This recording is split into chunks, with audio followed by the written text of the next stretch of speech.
તો ઉનાળો શરૂ થતાં પહેલાં જ પાણીની સમસ્યામાં થશે વધારો, કારણ કે નર્મદા વિભાગ દ્વારા એક નિર્ણય લેવામાં આવ્યો છે। 15 માર્ચથી નર્મદા વિભાગ દ્વારા તમામ કેનાલોનું પાણી બંધ કરવામાં આવશે।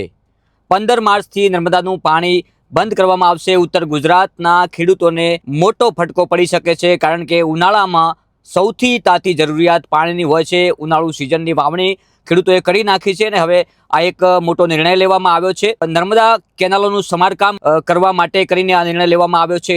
કેનાલ સાફ કરવા નિગમનો આ કડક નિર્ણય લેવામાં આવ્યો છે। બિન અધિકૃત મશીનો હટાવવા અપાઈ સૂચના। ઉત્તર ગુજરાતના ખેડૂતોને મોટો ફટકો પડી શકે છે। નિયમ ભંગ કરનારના પંપ જપ્ત થવાના છે, એવા કડક નિર્ણયો લેવામાં આવ્યા છે। રાધનપુર નર્મદા વિભાગે પત્ર જાહેર કર્યો છે। ટૂંક જ સમયમાં એટલે કે આવનારી 15 માર્ચથી આ નિર્ણય લેવામાં આવ્યો છે। 15 માર્ચથી નર્મદા કેનાલના જે તમામ બ્રાન્ચો છે એમાં પાણી બંધ કરવામાં આવશે।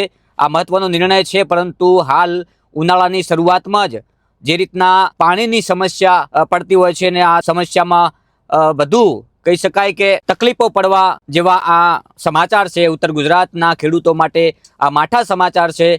તમામ કેનાલો 15 માર્ચથી બંધ કરવામાં આવશે। 15 માર્ચથી આ તમામ નર્મદા વિભાગે આ નિર્ણય લીધો છે અને પાણી બંધ કરવાનો જે નિર્ણય છે એ 15 માર્ચથી થશે।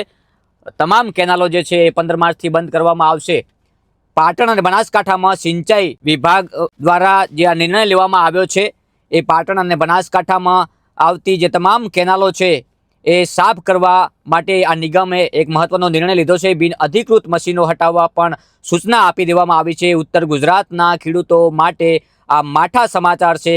નિયમ ભંગ કરનારના પંપ પણ જપ્ત કરી લેવામાં આવશે।